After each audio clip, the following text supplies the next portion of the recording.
Y vamos a hablar esta noche acerca de la sangre del Señor Jesucristo y de la cruz.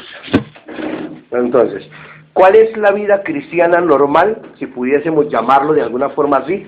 O sea, ¿cómo me comporto yo realmente ante la vida diaria?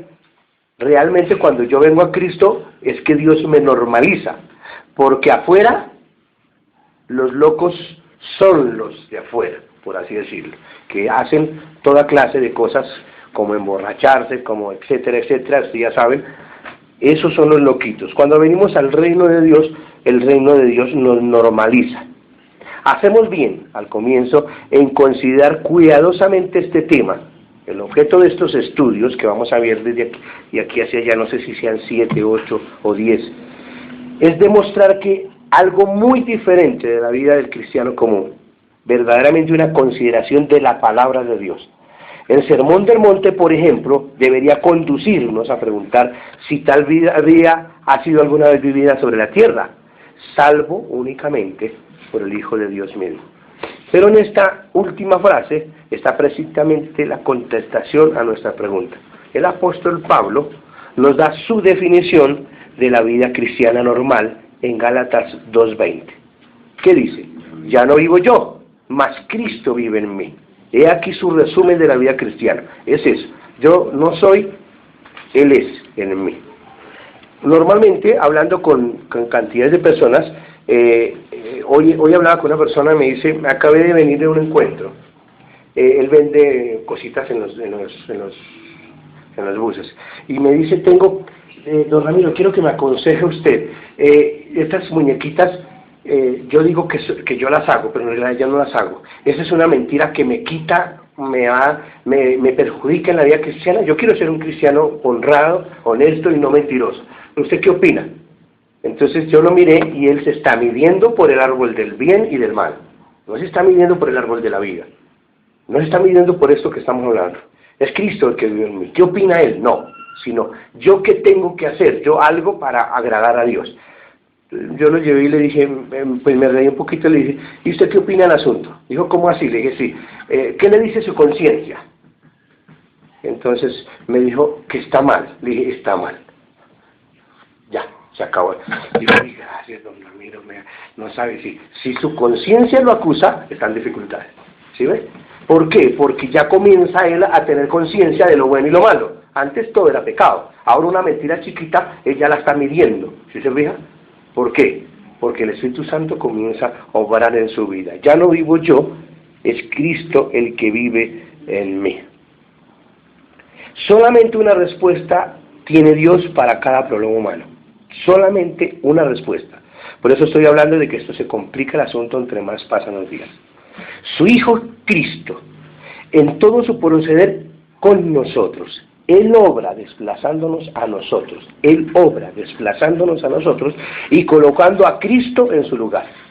El Hijo de Dios murió por nosotros, para nuestro perdón. Él vive por nosotros para nuestra liberación. Así que tenemos dos sustituciones. Un sustituto en la cruz que asegura nuestro perdón y un sustituto en nosotros que asegura nuestra victoria. El sustituto asegura que yo ya soy justificado ante su presencia. Tomemos la carta a los Romanos como base al estudiar la vida cristiana normal y considerando nuestro tema desde el punto de vista experimental y práctico. Nuestro doble problema, pecado y pecados. Pecados y pecado, ese es nuestro doble problema.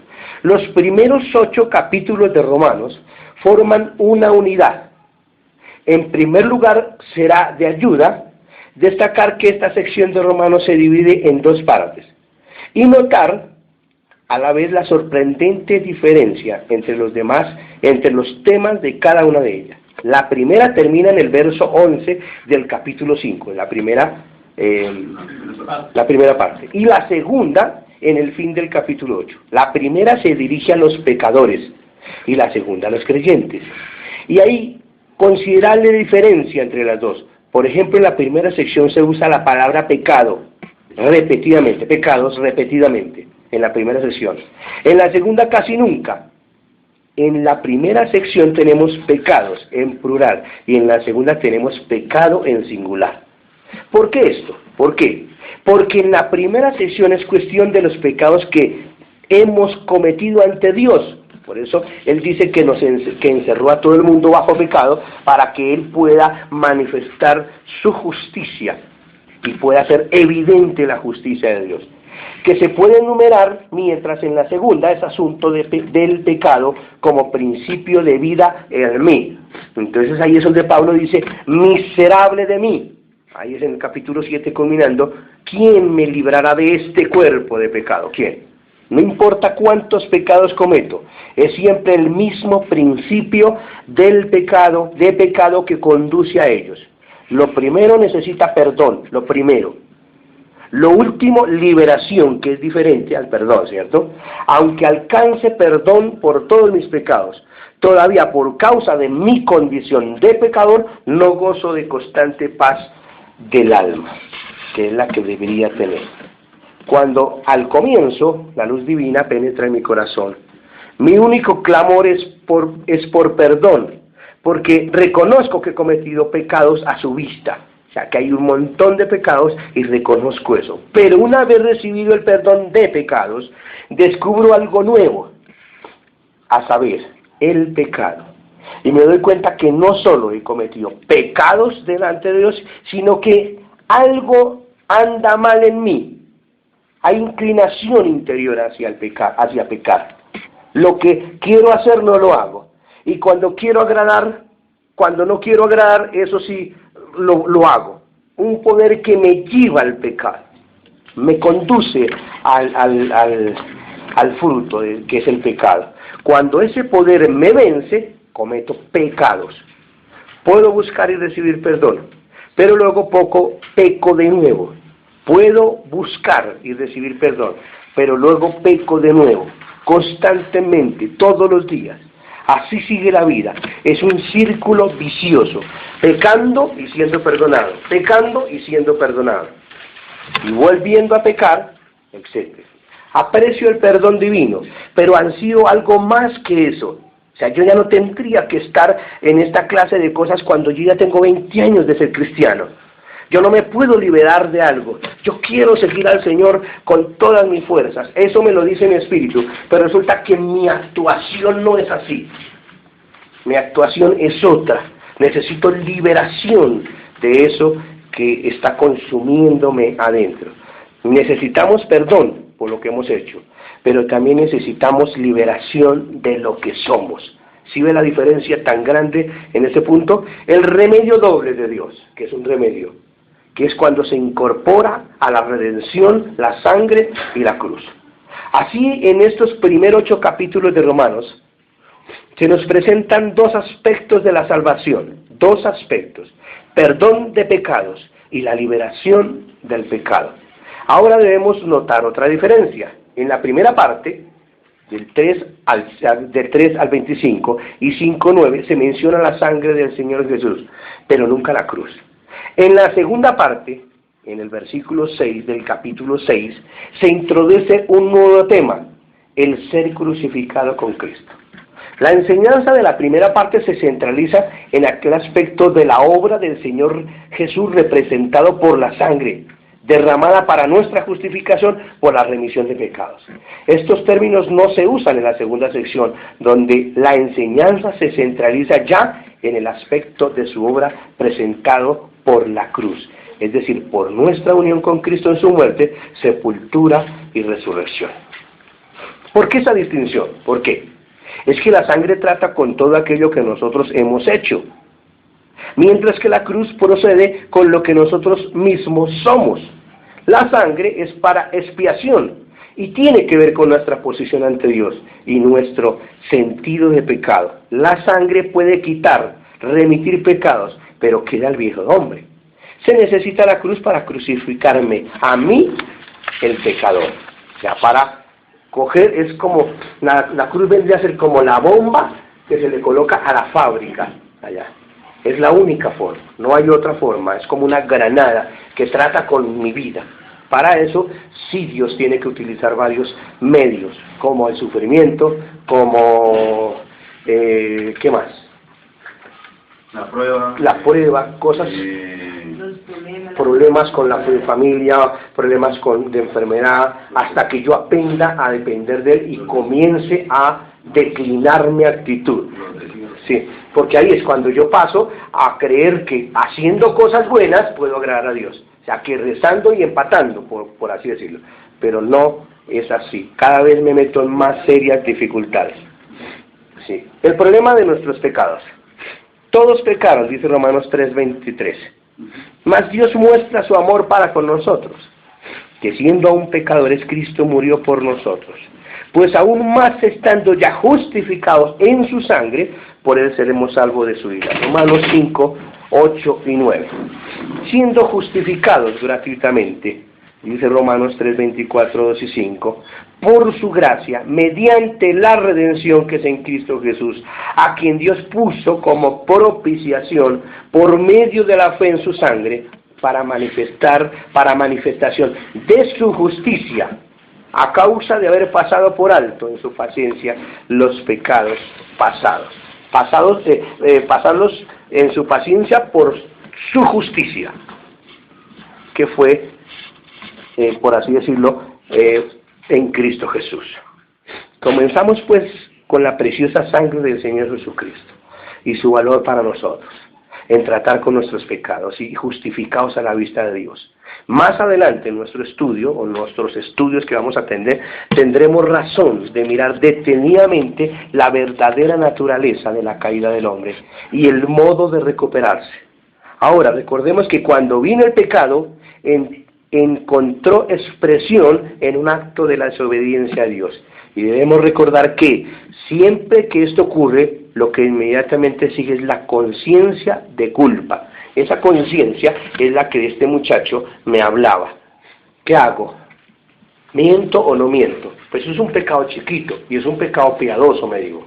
¿Sí? La conciencia de pecado, que es la conciencia que nos hace a nosotros, cada uno en nuestra casa, ver qué es lo bueno y qué es lo malo. Todos lo sabemos, ahí está. Y ahí la conciencia está despierta. El pecado entra como desobediencia para crear una separación entre el hombre y Dios. El hombre separado de Dios, quien ya no puede tener comunión con Él, porque hay algo ahora que impide que Él tenga comunión. Y aquello que es bien conocido a través de las Escrituras bajo el título de pecado.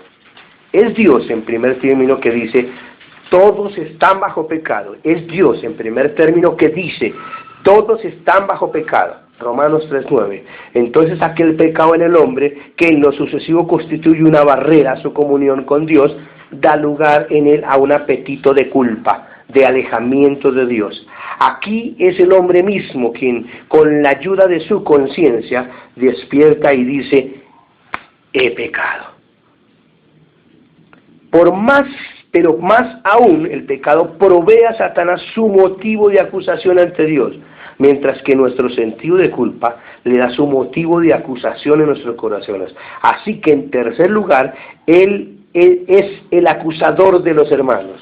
Apocalipsis 2:10, que ahora dice: tú has pecado, y vas y nos condena.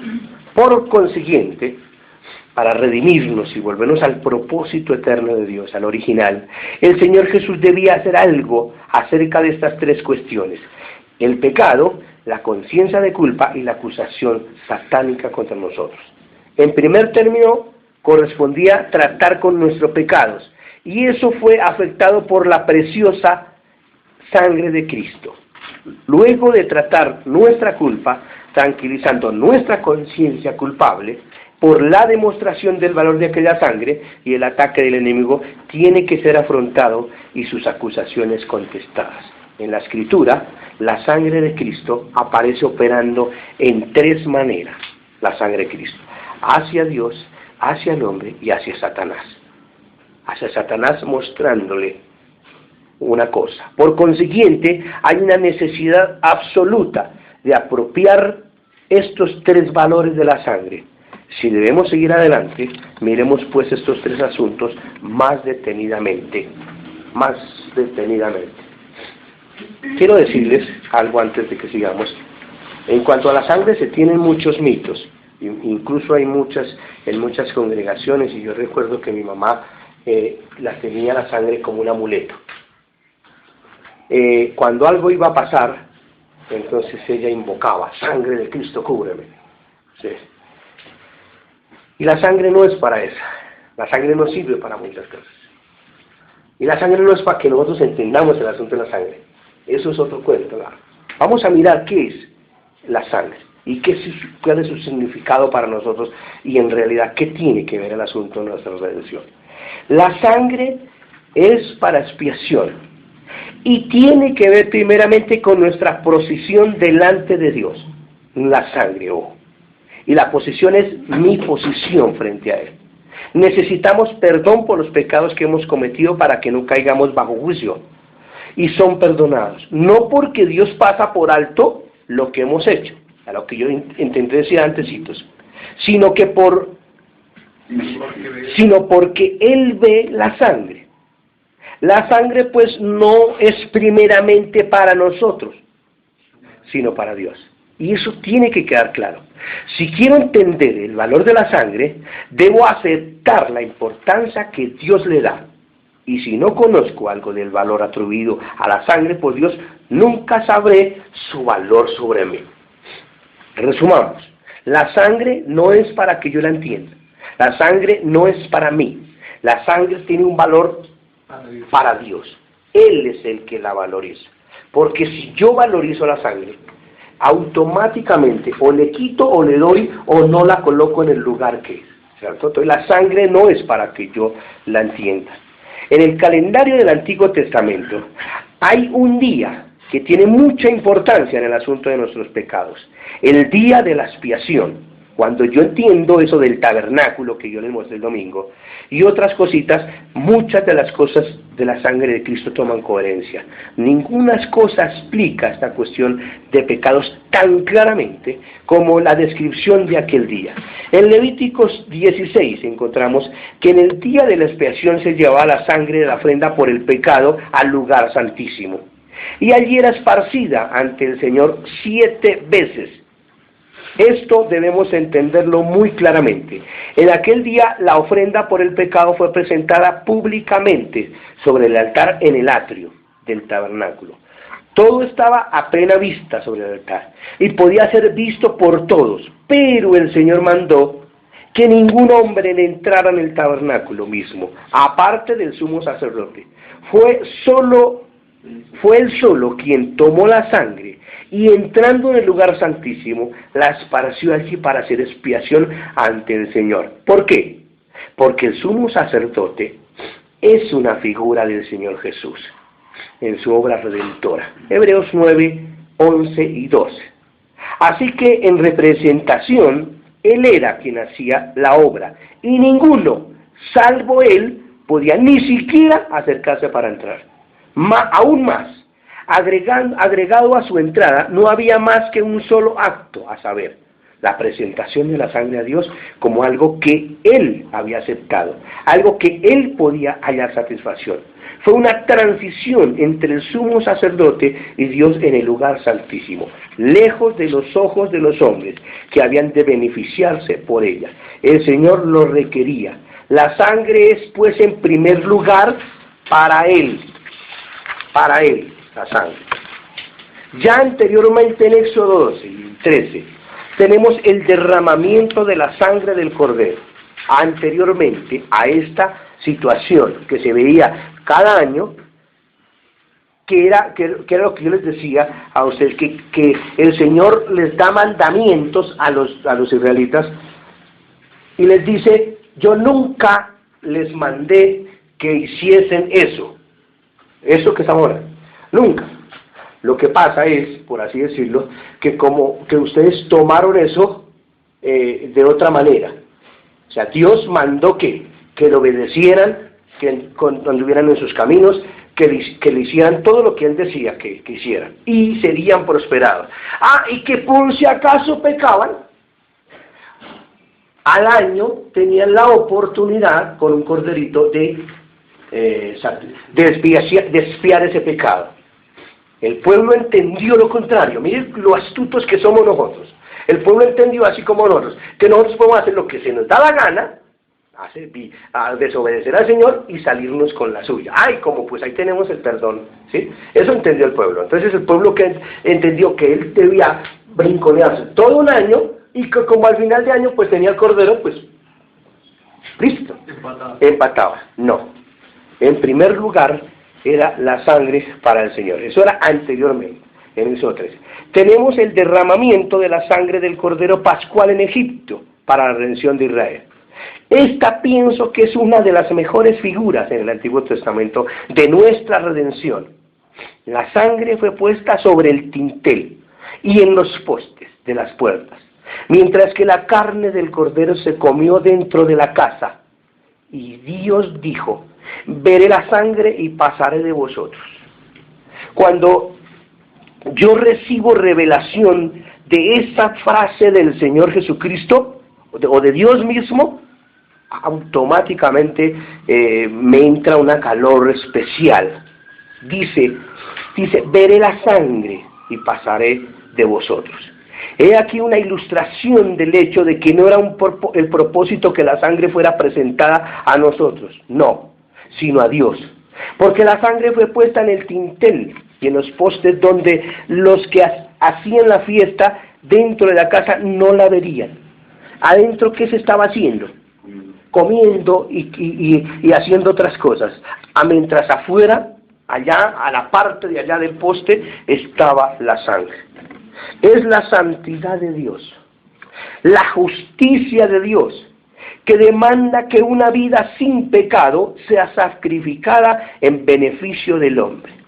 Hay vida en la sangre, y aquella sangre ha de derramarse por mí, por mis pecados.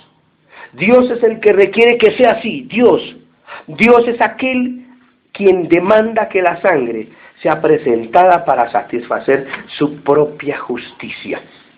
Y es Él quien dice: veré la sangre y pasaré de vosotros. La sangre de Cristo satisface perfectamente a Dios. Y nosotros ya lo vimos en una partecita, que nosotros estamos cubiertos como una capa con la sangre de Cristo. Acá, cubiertos. Y Dios dice: veré la sangre y no haré. Si el ángel que venía a destruir a Israel no veía la sangre, ¿qué sucedía? Destruía a los primogénitos.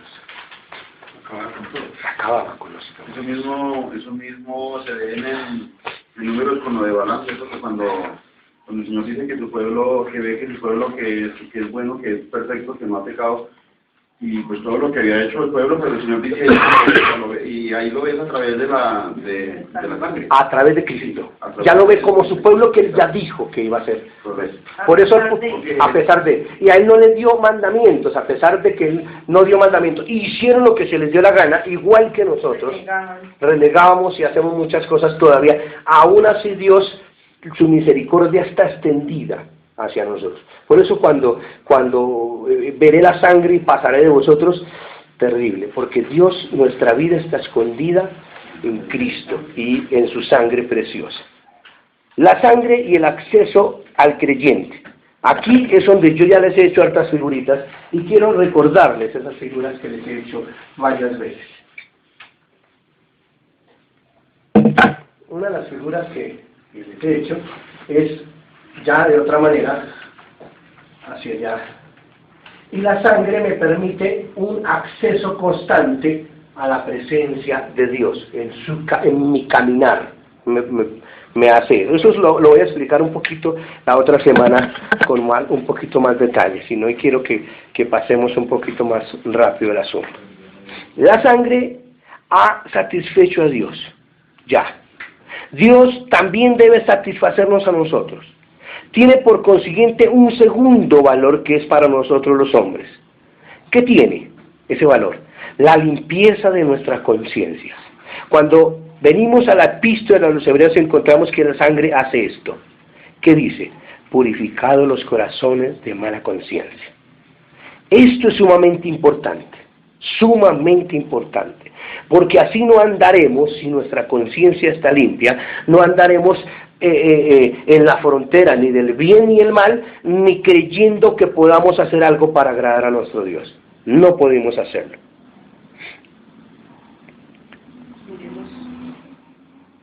Miremos cuidadosamente lo que dice el escritor.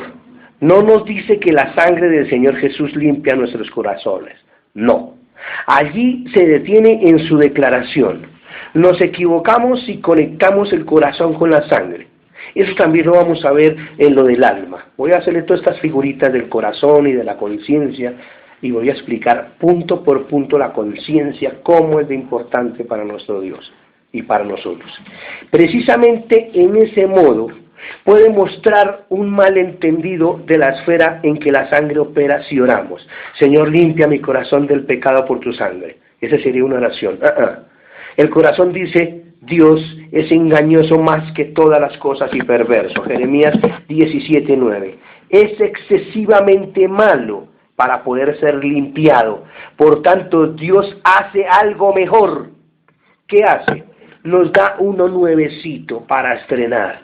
¿Qué dice? Os daré un corazón nuevo y pondré mi espíritu dentro de vosotros. Ezequiel 36:26. No lavamos y planchamos ropa que vamos a tirar.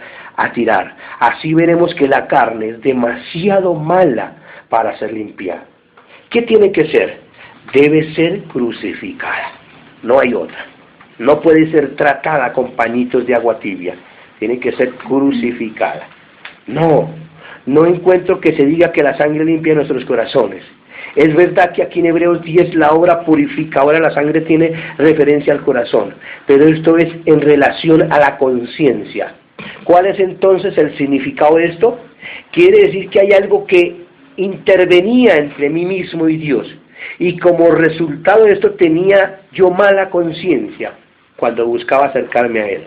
Siempre me recordaba la barrera que existía entre Él y yo, pero ahora, por la operación de la sangre, algo nuevo ha sido efectuado que ha quitado aquella barrera.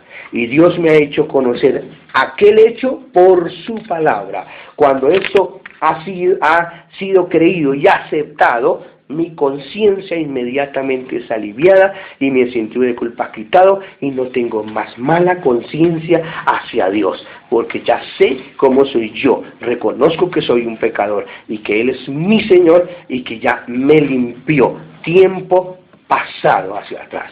Cada uno de nosotros sabe cuán precioso es tener una conciencia libre de ofensas en nuestro trato con Dios, un corazón de fe y una conciencia libre de cualquiera y causa acusación, y cada acusación son ambos igualmente esenciales para nosotros, ya que son interdependientes. Tan pronto como encontremos que nuestra conciencia está tranquila, nuestra fe está intranquila, nuestra fe se debilita e inmediatamente encontramos que no podemos mirar a Dios cara a cara. Y para poder seguir andando con Dios debemos conocer día por día el valor de su sangre. Dios lleva cuentas cortas. Somos hechos cercanos por la sangre cada día, cada hora y cada minuto. Y lo más hermoso es que la sangre nunca pierde su eficacia. Siempre sigue siendo especial, como nuestro terreno de acceso, si de voluntad nos apropiamos de ello. Cuando entramos en el lugar santísimo, ¿por qué terrenos osaremos entrar sino por la sangre? Pero quiero preguntarme, ¿estoy verdaderamente buscando la entrada en el lugar santísimo por la sangre o por alguna otra cosa? ¿Qué es lo que yo quiero decir en cuanto a ciertos actos? Y quiero decir, cuando digo por la sangre, ¿qué quiero decir? Quiero decir sencillamente que reconozco mis pecados, que confieso que tengo necesidad de limpieza y de expiación, y que vengo a Dios sobre la base de la obra terminada del Señor Jesús.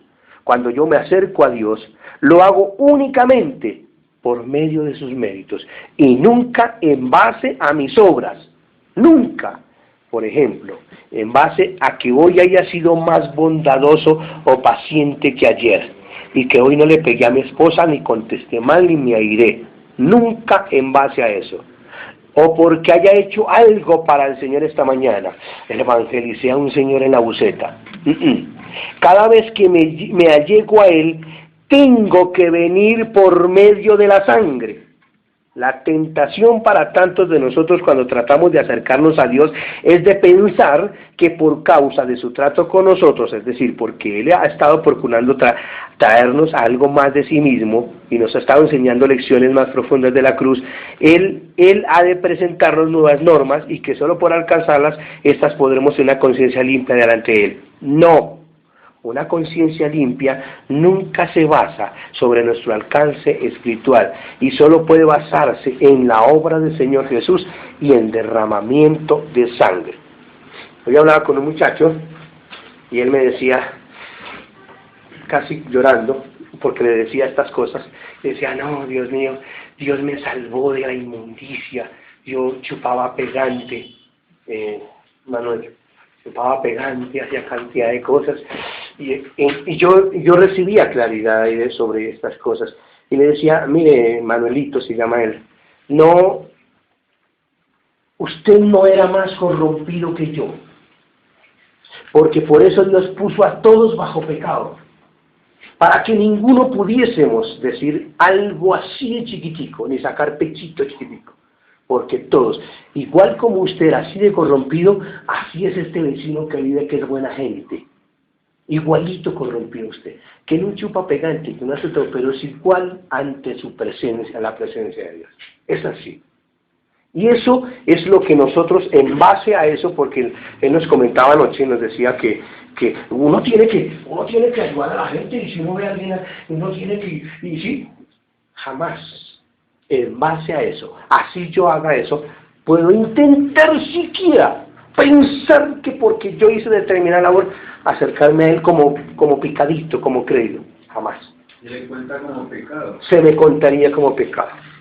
No puede haber ante Dios ninguna índole, por buena que sea nuestra, que pueda acercarnos a Dios y poder decir, mira, Dios es que no.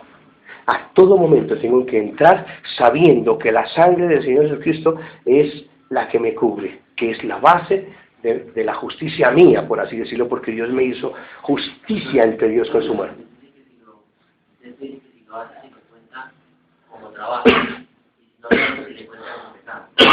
Exactamente.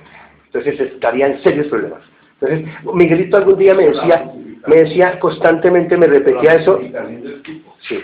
Miguelito constantemente me decía, hermano, uno tiene que pedirle perdón al Señor todos los días y arrepentirse de sus pecados y todo. Y si no, no sirve el asunto. Me lo decía constantemente.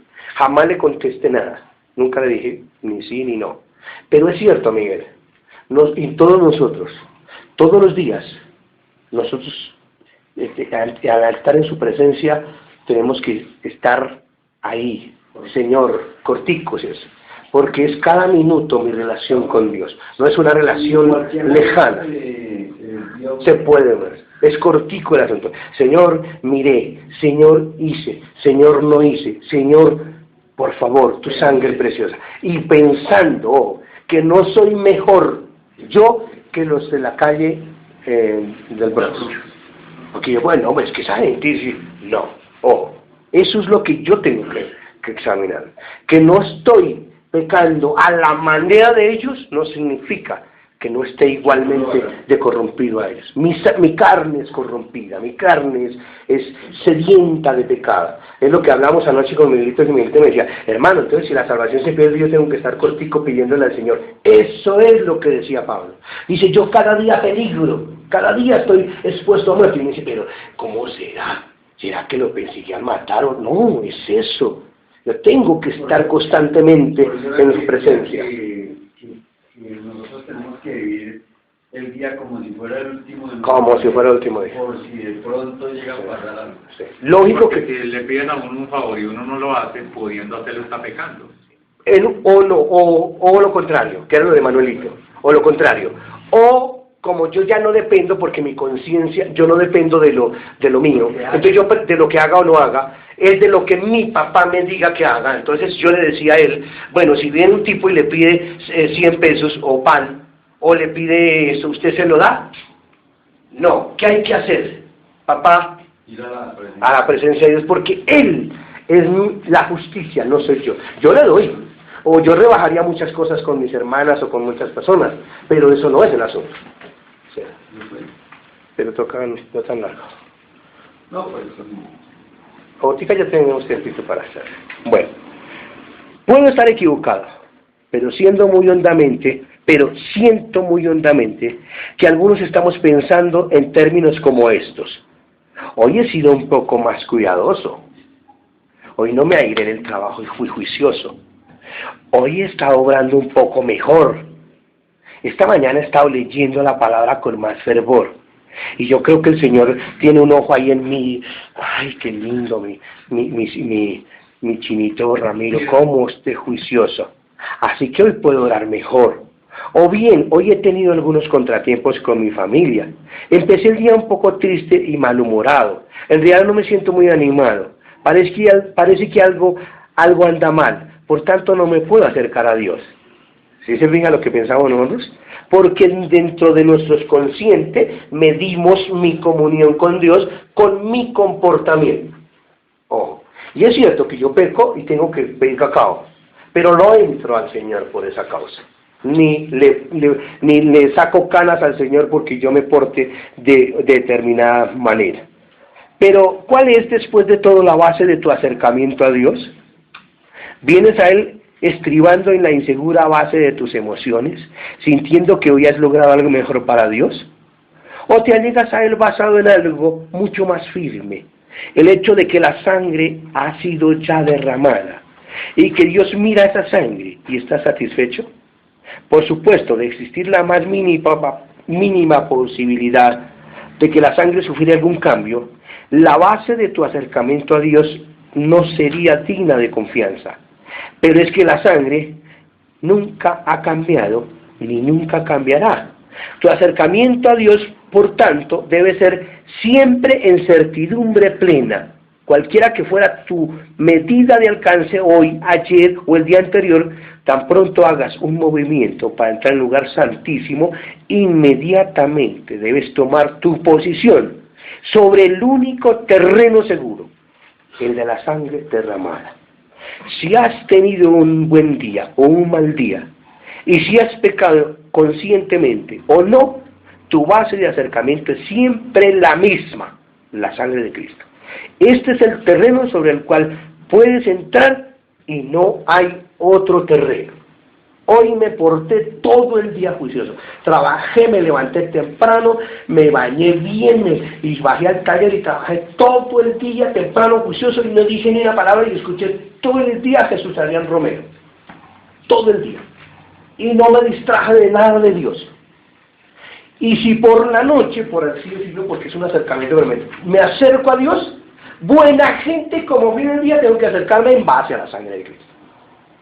¿Sí? Porque es que la gracia y otras cosas, y todo lo que hablamos aquí a veces, no sirve para nada. ¿Por qué? Porque si yo siendo buena gente, tan buena gente, y tengo que acercarme lo mismo que si hubiese estado todo el día más cascarrabia, me acerqué todo cascarrabia al Señor y todo el día estuve cascarrabias, Señor, por favor. Sí. Aún eso lo entendía Martín Lutero.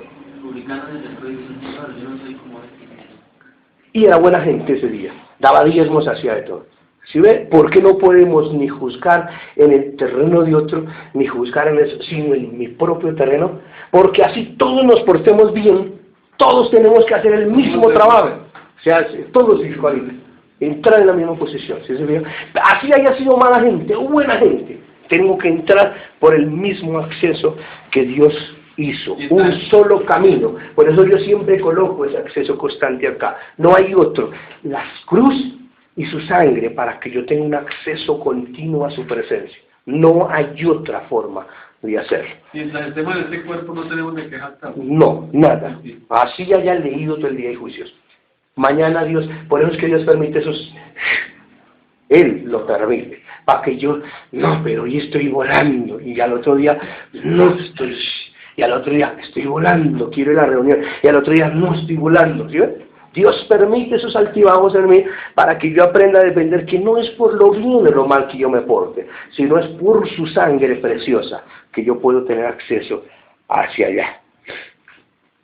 Como con muchas otras etapas de nuestra experiencia cristiana, este asunto de acceso a Dios tiene dos fases, una inicial y otra progresiva. La primera nos es presentada en Efesios 2 y la última en Hebreos 10. No vamos a leerlo de eso. En primer lugar, nuestra posición con Dios es asegurada por la sangre. ¿Por qué? Somos hechos cercanos por la sangre de Cristo. Efesios 2:13. Pero después, nuestro terreno de continuo acceso es siempre la sangre, como nos exhorta el apóstol Pablo, teniendo, dice él, libertad para entrar al lugar santísimo por la sangre de Jesucristo. Acerquémonos, Hebreos 10, 19, 22. Para comenzar soy hecho cercano por la sangre de Cristo. O sea, aquí comienzo, aquí, el camino. Soy hecho cercano al camino de Dios por la sangre. Pero para transitar, suponiendo que el lugar santísimo quede acá, tengo que caminar y ese acceso los hago por la sangre de Cristo. Ella es mi base de arranque, pero también es mi diario caminar, ¿cierto? Para continuar con esta nueva relación acudo mediante la sangre. No es que fui salvo sobre una base y ahora debo mantener mi comunión sobre otra. No, Señor. Tú dices, esto es muy sencillo, es el abecedario del Evangelio, sí, pero lo malo es que muchos nos hemos apartado del abecedario. Pensamos que hemos progresado y que ya no nos hace falta, pero nunca es así. No. Si yo tengo 50 años de seguir al Señor y en el primer año mi acercamiento fue por la sangre, a los 20 años mi acercamiento es por la sangre, a los 30 y a los 50. Y cuando vaya a morir, mi acercamiento es por la sangre. Señor, encomiendo en ti mi espíritu. Y tengo como base la sangre preciosa de Jesús. Señor, todavía te he seguido. Por de chiripín estoy ahí. Y si no ha pasado algo grave, ¿sí ve? Entonces no puedo ni siquiera aún en mi muerte, andando 4 décadas con el Señor, pensar en que ya soy sobrado. Pensamos que hemos progresado y que ya no nos hace falta, pero nunca es así. No. Mi acercamiento inicial a Dios es por la sangre. Y cada vez que vengo ante Él es el mismo, es lo mismo. Hasta el fin será siempre, únicamente sobre el terreno de la sangre. Mientras pise esta esfera, este terreno aquí en la tierra, es por la sangre, es este terreno. Esto no significa en ninguna manera que vivamos una vida descuidada, porque pronto estudiaremos otro aspecto de la muerte de Cristo que nos demuestra que se contempla cualquier cosa menos esa. Por el momento, hasta que estemos satisfechos con la sangre, que allí está y que es suficiente, nosotros podemos ser débiles, pero el contemplar nuestra habilidad nunca nos hará fuertes. El andar compungidos y hacer penitencia no nos hará ni un poco más santos, no. Y lo que yo les decía, uno no es más santo el primer día que se convierte y a los 70 años que se murió, no. Es santo hoy y es santo allá, porque Dios, estamos en su base, que es la sangre y el Señor Jesucristo. No hay ayuda por ese lado. Por tanto, tengamos confianza cuando nos acercamos en virtud de la sangre. Señor, no entiendo cabalmente cuál es el valor de la sangre. No lo entiendo, Señor. Pero sé positivamente que ella te ha satisfecho. Luego, la sangre es suficiente para mí y mi única base. Comprendo ahora que no hace al caso si he progresado o si he logrado algo o no. Ahora sé que cuando me acerque a ti, será siempre en la base preciosa de su sangre. Es así como nuestra conciencia estará realmente limpia delante de Dios. Y ninguna conciencia puede estar tan limpia aparte de la sangre. Es la sangre la que da confianza, no lo que yo haga, sino es su sangre la que me permite descansar en su presencia. No tendría ya más conciencia de pecado. Estas son las tremendas palabras de Hebreos 10:2. Somos purificados de todo pecado. Y en verdad podemos repetir con Pablo, bienaventurado el varón a quien el Señor no inculpa de pecado. Salmo 32:2. Hasta aquí van dos cosas. La sangre primeramente es para Dios. Y la sangre es para lavar mi conciencia y para tener un acceso permanente hacia Dios. Ahora viene la tercera, que es para el acusador, para el que siempre está dándonos y acusándonos delante de su presencia. En vista de lo que hemos dicho, podemos ahora volver a encarar al enemigo, ahora sí, y mirarlo frente a frente, y hablarle como varones. Porque hay otro aspecto de la sangre, que es hacia Satanás. La estrategia activa satánica hoy en día es la del acusador de los hermanos. Apocalipsis 12:10. Y es aquí que nuestro Señor le afronta con su ministerio especial como su sumo sacerdote por su sangre. Hebreos 9:12. Recordemos aquel versículo. La sangre de Jesucristo, su Hijo, nos limpia de todo pecado. Primera de Juan 1:7. No solamente en el sentido general, sino cada pecado, uno por uno. ¿Y qué significa? Oh, qué cosa tan maravillosa. Dios está en luz, y el andar en la luz con Él. Todo lo que está expuesto y abierto a aquella luz, así que Dios puede verlo todo, y aún así la sangre puede librar de todo pecado. ¡Qué limpieza! No es que yo tenga un profundo conocimiento de mí mismo, ni que Dios no me conozca perfectamente. No es que yo trate de esconder algo, ni que Dios procure pasar algo por alto algo, nada de esto. Es que está en luz, y yo también estoy en luz, y que allí la sangre me limpia de todo pecado. La sangre basta para todo esto, imagínese usted. Algunos de nosotros, oprimidos por nuestra debilidad, podemos haber sido tentados a pensar que hay pecados que son casi imperdonables. Recordemos la palabra, la sangre de Cristo nos limpia de todo pecado. Pecados grandes y pecados chicos. Pecados que yo crea pueden ser perdonados, y pecados que parecen imperdonables.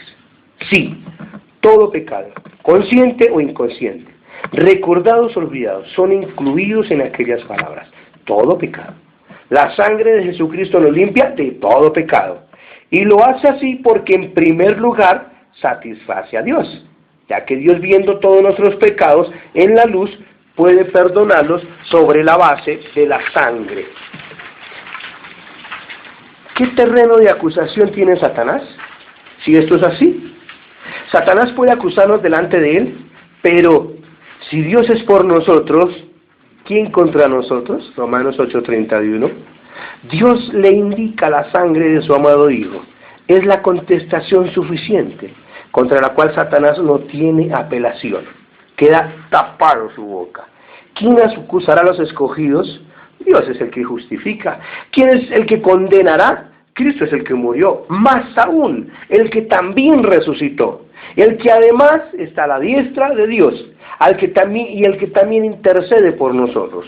Romanos 8:36 y 34. Así que aquí, de nuevo, nuestra necesidad es recordar la absoluta suficiencia de la preciosísima sangre de Cristo, sumo sacerdote, según el orden de Melquisedec. Por su propia sangre, entró una vez y para siempre en el lugar santísimo, habiendo obtenido eterna redención. Hebreos 9:11 y 12. Él fue redentor. Una vez, Él ha sido sumo sacerdote y abogado casi por 1000 años. Allí está en la presencia de Dios, y Él es la propiciación por nuestros pecados. Primera de Juan 2:1 y 2. Notad las palabras de Hebreos 9:14. Cuán más grande de Cristo, cuán más la sangre de Cristo, subrayan la suficiencia de su ministerio. Basta para Dios. ¿Qué pues de nuestra actitud frente a Satanás? Esto es importante, porque nos acusa no solamente delante de Dios, sino también en nuestras propias conciencias. Tú has pecado y sigues pecando, eres débil, y Dios no puede hacer más contigo. Este es su argumento, y nuestra tentación es mirar adentro, y en defensa propia tratar de encontrar en nosotros mismos y en nuestros sentimientos o nuestro comportamiento algún terreno para creer que Satanás está equivocado. Y procuramos ser mejores y hacer muchas cositas que ya sabemos, portarnos bien, no pelear con nuestra esposa si peleamos, etc. procuramos llevarle la corriente a Satanás que nos acusa. Tú estás siendo malo, malo, malo. Entonces yo digo, no, pero voy a ser bueno, bueno, ¿cierto? Malo, porque le estamos llevando la corriente al acusador. Y él es un astuto inteligente que nos puede llevar a hacer cosas buenas por nuestra propia capacidad, y eso nos mata. Alternativamente somos tentados a admitir nuestra incapacidad y, yendo al otro lado extremo, acceder a la depresión y desesperación. Así la acusación viene a ser una de las mayores y más efectivas armas de Satanás. Él llama nuestra atención a nuestros pecados y trata de acusarnos delante de Dios. Y si aceptamos su acusación, caemos inmediatamente en la práctica que ocurre que aceptamos muy fácilmente la acusación de Satanás. La razón está en que aún nos aferramos a la esperanza de tener alguna justicia propia en nosotros mismos, portándonos bien. La base de esta esperanza está errada. No podemos agradar a Dios en nada. Dios puede muy bien tratar con nuestros pecados, pero no podrá hacerlo con el hombre que acepta la acusación de Satanás, porque el tal no está confiando en la sangre. Nuestra salvación se encuentra en poner la vida en el Señor Jesús, la vista en el Señor Jesús, y ver que la sangre del Cordero ha afrontado toda situación creada por nuestros pecados y la ha contestado. Aquel es el segundo fundamento sobre el cual estamos. Nunca debemos procurar contestar a Satanás con nuestra buena conducta. Ojo, porque él nos acusa, y cuando nos acusa es para que nosotros hagamos bien, o sea, nos portemos bien. Pilas con esto. Nunca debemos procurar contestar a Satanás con nuestra buena conducta, sino siempre con la sangre. Si somos pecaminosos, pero alabado sea Dios, sí somos pecaminosos, pero alabado sea Dios, la sangre nos limpia de todo pecado. Dios mira la sangre por lo cual su Hijo ha contestado la acusación, y Satanás no tiene ya terreno de ataque. Nuestra fe en la preciosa sangre y nuestra negación a ser mundanos de aquella posición es lo único que puede silenciar sus acusaciones